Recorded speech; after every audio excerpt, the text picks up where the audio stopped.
Hey guys, welcome back. അപ്പൊ guys എന്താന്ന് പറയാ എന്തെന്നില്ലാത്ത ഒരു സന്തോഷത്തിലാണ് കഴിഞ്ഞ വീഡിയോ അത് ആലോചിക്കുമ്പോ തന്നെ ചിരി വരിക. ഇന്നലെ അതെ ചുമ വന്നു. അപ്പൊ ഇന്നലെ ഞാനില്ലേ ഈ സത്യം പറയുകയാണെങ്കിൽ ഒരു പെണ്ണിന്റെ വിഷമം എന്താന്നുള്ളത് ഇന്നലെ ഞാൻ അറിഞ്ഞു. എന്താണെന്നറിയോ, ഒന്ന് പർദ്ദയൊക്കെ ഇട്ട സമയത്ത് ചൂട് ഏറ്റവും പാവങ്ങളാണ് യൂസ്. കാരണം പർദ്ദ ഇടുക, പിന്നെ അതുപോലെ തന്നെ മുഖംമൂടി ഇതൊക്കെ ഇട്ട് കഴിഞ്ഞാൽ ഈ ചൂടത്ത് നല്ല ചൂടാണ്. അപ്പം എങ്ങനെയാ പഠിച്ചോർക്ക് സ്വർഗം കൊടുക്കാതിരിക്കുക, അങ്ങനെ ചെയ്യുന്ന ആൾക്കാർക്ക് അല്ലേ. പക്ഷെ അത് മനുഷ്യന്റെ ശരീരം നമ്മളെ ഔറത്ത് വേറൊരാൾ കാണരുതെന്ന് വിചാരിച്ചിട്ടല്ലേ ചെയ്യുന്നത്. അപ്പം അത് ഭയങ്കര കഷ്ടപ്പാടാണ്. കാരണം ഔറത്ത് കാണരുത് മാത്രമല്ല ചൂടും പ്രശ്നം ഉണ്ടാവില്ല. പക്ഷെ എനിക്ക് ഇന്നലെ ഏതായാലും അത് ഭയങ്കര ചൂടുകൊണ്ടെന്നൊക്കെ ഞാൻ ഫസ്റ്റ് ഇൻട്രോയിലൊക്കെ കണ്ടിന്നെ കുറെ കുറ്റൊക്കെ പറഞ്ഞു. ഫസ്റ്റ് തന്നെ ഇട്ട എനിക്കറിയില്ലത് എങ്ങനെ ഇടണ്ടെന്നൊക്കെ. അതാ സംഭവം. ഇവളിങ്ങനെ പോണ കാണാന്നല്ലാണ്ട് ഇത് ഇടണമെന്ന് നമ്മള് കാണില്ലല്ലോ. അപ്പൊ പിന്നെ അത് കഴിഞ്ഞ കാര്യം ഞാൻ എന്താക്കി ഒക്കെ ഡ്രസ്സൊക്കെ ചെയ്ത് കഴിഞ്ഞ് ഞാൻ അവിടുന്ന് വീട്ടിൽ നിന്ന് ഇങ്ങോട്ടേക്ക് വരിക, തറവാട്ടിൽ നിന്ന് ബൈക്കുമേൽ ഇങ്ങോട്ടേക്ക് വരിക. അപ്പൊ ആ ബൈക്ക് ഞാൻ താഴ്ത്തി വെച്ചായിരുന്നു. അപ്പൊ ആ സമയത്ത് വരുന്ന സമയത്ത് പിന്നെ ആൾക്കാരൊക്കെ എന്നെ ഇങ്ങനെ നോക്കുക. ഒരു കുട്ടി, അതായത് ഹൈറ്റൊക്കെ ഉള്ള ഒരു അടിപൊളി ഒരു ഇത് പോവുകയാണ്. അല്ല, അങ്ങനെയൊക്കെ ഉള്ള ഒരാളിങ്ങനെ പോവുകയാണല്ലോ. അപ്പൊ ഇങ്ങനെ ആൾക്കാരിങ്ങനെ നോക്കുക, ഇവളേതാ. അപ്പോഴാണ് ഒരു പെണ്ണിനല്ലേ കുറച്ച് ആൾക്കാർ നോക്കുക, പെണ്ണിന്റെ ഒരു രൂപം ഉണ്ടായാൽ മതി. അങ്ങനെ കുറെ ആൾക്കാരുണ്ട് ഇങ്ങനെ നോക്കാന്. അപ്പൊ അത് ഇന്നലേക്ക് മനസ്സിലായി. കാരണം ഇന്നല്ലേ നോക്കി. അപ്പോൾ അത് എന്താ പറയുക, പെണ്ണുങ്ങൾ പോണ സമയത്ത് ആൾക്കാർ നോക്കുന്നുള്ള കാര്യം ഇന്നലേക്ക് അത് അനുഭവിച്ചറിഞ്ഞു ഞാൻ. എന്നോട് കുറെ ആള് ചോദിക്കുന്നുണ്ട്, ഷെഫി ഒരൊറ്റ പൈസ ഇല്ലായിരുന്നല്ലോ, പൈസ ഒക്കെ വളരെ കുറവായിരുന്നല്ലോ കല്യാണം കഴിഞ്ഞ ആ ടൈമിൽ. പിന്നെ നിങ്ങൾ എങ്ങനെ ദുബായ് ഒക്കെ കറങ്ങാൻ പോയത്? പൈസ കുറവ് എന്ന് പറഞ്ഞു കഴിഞ്ഞാൽ പൈസ ഉണ്ടായിരുന്നു, പക്ഷെ ആ സമയത്ത് ഈ പ്രശ്നം വന്ന സമയത്ത് മൊത്തം ലോക്കായി. അങ്ങനെ സമയത്ത് എങ്ങനെ ദുബായ് ഒക്കെ കറങ്ങി എന്നൊക്കെ ചോദിക്കുന്നുണ്ട് എല്ലാരും. അത് എന്ന് പറഞ്ഞു കഴിഞ്ഞാൽ ഞാൻ എങ്ങനെയൊക്കെ എന്റെ കുറിയിൽ കുറച്ച് പൈസ അവിടെയും ഇവിടെയൊക്കെ ആയിട്ട് എങ്ങനെയൊക്കെ ഉണ്ടായി. പിന്നെ ഫ്രണ്ടിനോടൊക്കെ കുറച്ച് പൈസ കടം വാങ്ങി അങ്ങനെ. കാരണം ഇവള് പുറത്തൊക്കെ ഇറങ്ങില്ലല്ലോ, പുറത്തൊക്കെ അങ്ങനെ ആയിട്ട് രാത്രി സഞ്ചാരം മാത്രം. ഇപ്പൊ കമന്റ് എന്തൊക്കെ വരാൻ മതി ചെറിയ അതൊന്നും പ്രശ്നമില്ല. അപ്പം രാത്രി അവർക്ക് പുറത്തിറങ്ങാം. ബാക്കിയുള്ള ടൈമിനൊക്കെ അവർക്ക് പേടി. അത് ആലോചിച്ചിട്ട് ചിരി വരും. അമ്മപ്പൊക്കെ ഉണ്ടായിരുന്നു കേട്ടോ, പോവാന് ശാലുമോൾ ഉണ്ടായിരുന്നു. ഞാൻ ഒരുങ്ങിയൊക്കെ നിങ്ങൾ കാണണ്ടേന്. കല്യാണത്തിനൊക്കെ പോണേനെ ദുബായ് പോണ സമയത്ത് ഫോട്ടോസ് കുറച്ച് ഫോട്ടോസ് ഒക്കെ ഉണ്ട്. അതൊക്കെ ഞാൻ ആഡ് ചെയ്ത് തരാം. ഇവരെങ്ങനെ പോരുന്നതെന്ന് അറിയോ? ഇവര് കല്യാണത്തിനൊക്കെ പോകുമ്പോ പർദ്ദട്ട് ഇനി പർദ്ദല്ലിട്ട് ചുരിദാർ മാത്രല്ലതാ ലിപ്സ്റ്റിക് ഒക്കെ ഇട്ടിങ്ങനെ ഇവിടുന്ന് പോണത് എയർപോർട്ടിൽ ആദ്യമായിട്ട് ഫ്ലൈറ്റ് കയറാൻ വേണ്ടി പോവുകയാണല്ലോ ജമി. ദുബായിൽ എയർപോർട്ടിൽ പോയി ഞാൻ ഇറങ്ങിയ സമയത്ത് എല്ലാരും നോക്കണ ചുരിദാറാ. എല്ലാരും നോക്കണ ചുരിദാറാ. ഒരു ചുരിദാർ പെണ്ണ്. അന്നപ്പോ ഫ്ലൈറ്റ് ലാൻഡ് ചെയ്യാൻ നേരത്തെ എല്ലാരും ബെൽറ്റ് ഇടാനല്ലോ നോക്കി. അപ്പോഴും ഇവള് നോക്കണ കാര്യം ലാൻഡ് ചെയ്യുമ്പോ ബെൽറ്റ് ഇടുക ചെയ്യുക. കാരണം അവിടെ ഇങ്ങനെ പ്രസ് ആകുന്ന സമയത്ത് തള്ളി പോകാണ്ടിരിക്കുക. അപ്പൊ ആ സമയത്ത് ഇവള് നോക്കണം എന്താ അറിയോ, ലിപ്സ്റ്റിക് എവിടെ പോയി മനസ്സിലാവും. എന്തൊക്കെ സംഭവമാണല്ലോ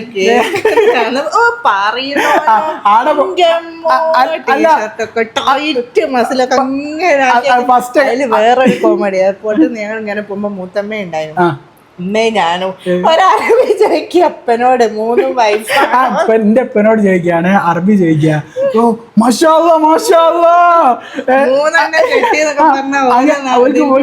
ഭയങ്കര എന്താ പറയാ, ഭയങ്കര ഇപ്പൊക്കെ ഭയങ്കരമായിട്ടുള്ളത് കൊടുക്കുക, ആദരവ് കൊടുക്കുക. കാരണം ഇവള് മൂത്ത മൂന്നാളോ എന്നെ കണ്ടിട്ട് അങ്ങനെ തോണിയില്ല. അപ്പൊ മാഷാല്ലാ എപ്പറങ്ങ നോക്ക 3 കിട്ടിയ മാഷാ.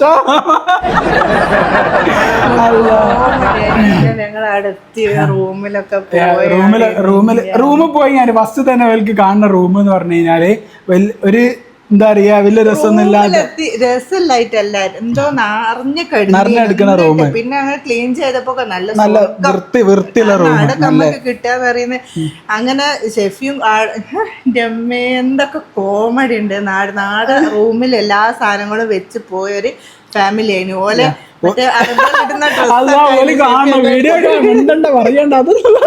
ആ ഫോട്ടോ ഉണ്ടായല്ലോ കയ്യില് ഞാൻ അറബിന്റെ ഡ്രസ്സൊക്കെ ഇട്ടിങ്ങാണ്ട് പിന്നെ ഓല കൊറേ നട്സുകളൊക്കെ ഉണ്ടായിരുന്നു പറയല്ല ഓല് കാണും വീഡിയോ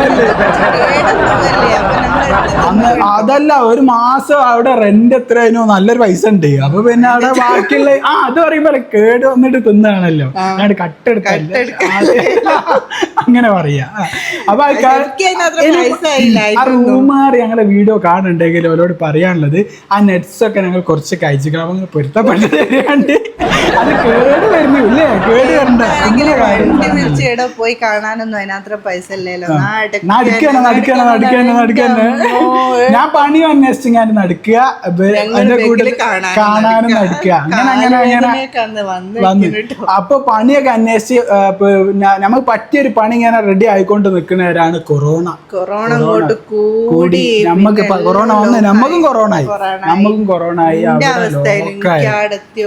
ശ്വാസം മുട്ടി അത് ചില ആൾക്കാർക്കൊക്കെ ഉണ്ടാവും ആ ഒരു പ്രശ്നം നമ്മുടെ വീട്ടിൽ നിന്ന് മാറിക്കഴിഞ്ഞാല് പിന്നെ ഷെമിന്റെ അവസ്ഥ എന്താന്ന് വെച്ച് കഴിഞ്ഞാൽ ഓക്ക് മുറ്റം വേണോ അല്ലേ അവിടെ പോയിട്ട് ഓക്ക് മുറ്റൊക്കെ ഉള്ള സ്ഥലത്ത് താമസിക്കണം എന്ന് ഫ്ലാറ്റിന്റെ ഇതൊന്നും നിക്ക് വേണ്ട അവിടെ രാത്രി അവള് കിടക്കില്ല അവള് ഉമ്മനൊക്കെ എണീക്ക് എനിക്ക് പേടിയാണ് മാനസികോ അതന്നെ ഒരു തകരാറൊക്കെ ഞാൻ വിചാരിച്ച മനസ്സിലാണ് പിന്നെ വേറെ കാര്യമുണ്ട് അത് പറയാൻ പറ്റാത്ത കാര്യ നമ്പറൊക്കെ അങ്ങനെ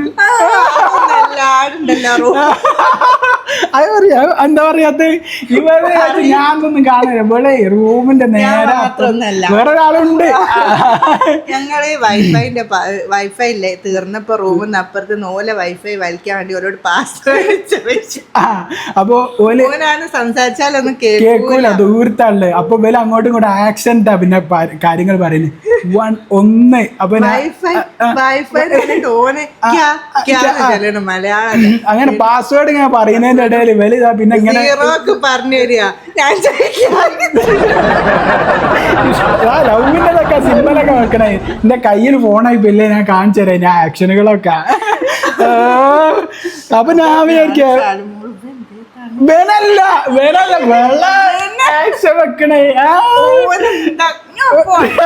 ഹീറോ ആണോന്ന് ചോദിക്കുക ഇങ്ങനെ ചോദിച്ചാ മതിയായിരുന്നു ഇങ്ങനെ ചോദിച്ചു പക്ഷെ സീറോ തന്നെ ഒക്കെ ഡൗട്ടുള്ളൂ ബാക്കിയൊന്നും ഡൗട്ടില്ല സീറോമ തന്നെ അതാ അങ്ങനെ അത് കറക്റ്റ് ഇത് വിടി ഞാൻ കാണിച്ചതാ കറക്റ്റ് പറയില്ല അല്ല ഞങ്ങള് പൈസ ഇല്ലാണ്ടൊക്കെ അവിടെ എത്തിയത് എന്നാണ് ഞങ്ങളിപ്പോ പറയുന്നത് പിന്നെന്താ പറയാനുള്ളത് ഇതെന്നെ പറഞ്ഞ ഇതൊക്കെ വലിച്ചു നീട്ടണ്ട ഇനി ഏതായാലും ഞങ്ങൾ ഫുഡ് കഴിക്കട്ടെ എന്ന് നല്ല നെയ്ച്ചോറും ഇസ്റ്റും ചിക്കൻ പൊരിച്ചൊക്കെ ഉണ്ട് എനിക്ക് ഡയറ്റ് ആയതുകൊണ്ട് ഒത്തിരി ഞങ്ങൾ കഴിക്കും കേട്ടോ നമ്മളെ കാര്യങ്ങൾ ഓരോന്നോരോന്നായിട്ട് ഇനി ഇവിടുന്ന് അങ്ങോട്ടുള്ള ഇനി വീട്ടിൽ എങ്ങനെ കേറി എന്നുള്ള കാര്യം അടുത്ത വീഡിയോയിൽ പറഞ്ഞു. ഞാൻ ഷെഫിന്റെ അടുത്ത് അതുവരെ പോയില്ല അതിനല്ലോ ഓൾക്ക് ഇങ്ങോട്ടും വരാനും അങ്ങോട്ട് കൊണ്ടുപോകാനും കുറച്ച് ഫാമിലി ഇഷ്യൂസ് ഒക്കെ ഉള്ളത് കൊണ്ടാണ് അങ്ങനെ ഞങ്ങൾ എല്ലാവരും കൂടി കൈ വിടാൻ ഞാൻ പിടിച്ചില്ലല്ലോ ഇടയ്ക്കിടയ്ക്ക് തട്ടിയതല്ലേ അങ്ങനെയാണ് ഞങ്ങൾ ഇത് പറയാണ്ടായ സാഹചര്യം എന്ന് പറഞ്ഞു കഴിഞ്ഞാൽ ഇപ്പൊ എല്ലാവരും നമ്മൾ ഇഷ്ടപ്പെടുന്ന ആൾക്കാർ ഒരുപാട് ചോദിക്കുന്നുണ്ട് എങ്ങനെ ഷെമിനെ വീട്ടിൽ കയറ്റി എങ്ങനെ ഇതൊക്കെ ഇങ്ങനെ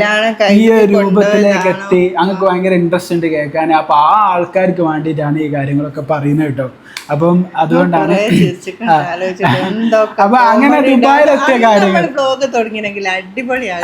വേറെ ലെവലായി പോയേനു എന്റെ മോനെ പക്ഷെ അങ്ങനെ അല്ല അറിയുന്നത് അല്ല പക്ഷെ അന്നൊന്നും വ്ലോഗ് തുടങ്ങാനുള്ള ഒരു മൈൻഡ് ഇല്ലായിരുന്നു അതൊക്കെ നമുക്ക് പിന്നെ പറയാം വ്ലോഗിലേക്ക് എത്തിയ കാര്യങ്ങളൊക്കെ ഇൻഷാല്ല ഓരോ വീഡിയോ ലൈറ്റിംഗ് ഒക്കെ ഓരോ കാര്യങ്ങൾ പറയാം എന്താ നമ്മളെ പരിപാടി ഫുഡ് കഴിക്കുക ഇനി ഒരു കാര്യം ചെയ്യും ഫുഡ് എടുത്തേക്ക് അപ്പോഴേക്ക് ഞാൻ പുറത്ത് ഇപ്പൊ കൈസ് എല്ലായിടത്തും പുഴുണ്ടോ ഇവിടെ വീടിന്റെ ഫ്രണ്ടില് മറ്റേ ചെടികൾ കംപ്ലീറ്റ്ലി പുഴു അതെന്താ പുഴു പോകാൻ എന്തെങ്കിലും ഐഡിയ എന്തെങ്കിലും ഒന്ന് പറഞ്ഞു തരിട്ടോ ഞാൻ ഒന്ന് പുറത്ത് പോയി ഇങ്ങനെ അത് നോക്കട്ടെ അപ്പോഴേക്ക് ഇനി ഫുഡ് എടുത്ത് വെക്ക് ഓക്കെ കണ്ടില്ല കേസ് ഫുൾ പുഴുവാണ് ഇതാണ്ടോ കണ്ടോ ഈ പുഴു എല്ലായിടത്തും ഞാൻ അന്നൊക്കെ എത്ര എണ്ണത്തിനെ കൊന്നൊക്കെന്നറിയോ പുഴുവിനെ ചെടിമേലൊക്കെ പുഴു വന്നങ്ങാണ്ടിരിക്കുക. അത് അതിമേന്നൊക്കെ ഇന്ന് രാവിലെ എനിക്ക് എടുക്കണ പണിയായിരുന്നു. ഇതിമേലൊന്നും ഇപ്പം ഞാൻ കാണുന്നില്ല. നോക്കട്ടെ ഉണ്ടോതാ ഇതാ കണ്ടില്ല കേസ് കണ്ടോ. അതാ അതിമേലൊക്കെ ഇലമേലൊക്കെ വന്ന് പുഴു നിൽക്കുന്നത് എങ്ങനെയോ ഒന്ന് ഉണ്ടായി വരും. അപ്പോഴേക്കും അതിൻ്റെ നേരെ അപ്പുറത്തും ഉണ്ട്. ഇപ്പോൾ ക്യാമറ എടുക്കുമ്പോൾ ആട്ടോ ഓരോന്നോരോന്ന് കാണുന്നത്. എൻ്റെ അളിയാ എടുത്തോ എൻ്റെ മോനെ നല്ല പുഴുവിനെ കൊന്ന കയ്യാ ഷെമീത്. ഒരുപാട് പുഴുക്കളെ കൊന്ന കയ്യായത്. അപ്പൊ ഈ സാധനം ഇന്ന് നെയ്ച്ചോറാണ് പീസ് എല്ലാവരും. ഇവിടെ നെയ്ച്ചോറും ചിക്കൻ പൊരിച്ചത്. ചിക്കൻ പൊരിച്ചത് കാണിച്ചു കൂടെ ഷെമി? ആ നല്ല കളർ. എന്തെന്നാ അങ്ങനെ കളർ വരുന്നത്? നല്ല തഗ് വരുന്നുണ്ടല്ലോ. ഈ ഇടയായിട്ട് നല്ല തഗ് വരുന്നുണ്ടല്ലോ. ഓ ചോറ് അത് അത് മതി ഇത് കൊറേയാ. ചിക്കൻ ഇഷ്ടി. പക്ഷെ ചിക്കൻ ഇതിൽ കാണില്ല. ഇത് എന്ന് വെച്ച ചിക്കൻ ഇതാ നമ്മളെ രാവിലെ വെച്ചതാ. രാവിലെ നീട്ടി അങ്ങ് വെക്കും ഇങ്ങനത്തൊക്കെ. എന്നാ പിന്നെ പക്ഷെ അത് ടൈറ്റ് വേണ്ടിണ്ട്. പക്ഷെ കുറച്ചുകൂടി ടൈറ്റ് വേണ്ടിനത് കഴിക്കണോ? അങ്ങനെ ആക്കാം. ഓക്കെ, അപ്പൊ ഏതായാലും ഞാൻ കൈയൊന്ന് കഴിക്കട്ടെ. അപ്പൊ ഏതായാലും നിങ്ങളെ വീട്ടിലൊക്കെ എന്താണെന്നുള്ളത് സ്പെഷ്യൽ എന്നുള്ളതൊക്കെ ഒന്ന് കമന്റ് ചെയ്യില്ലേ? ഓക്കെ, അപ്പൊ ഏതായാലും ഇൻഷാ അല്ലാഹ് ബാക്കി നാളെ പറയല്ലേ. Bye bye, see you. പിന്നെ പുഴു വരാണ്ടിരിക്കാൻ എന്തെങ്കിലും ഓപ്ഷൻസ് ഉണ്ടെങ്കിൽ അതും ഒന്ന് കമന്റ് ചെയ്യട്ടോ ഗൈസ്.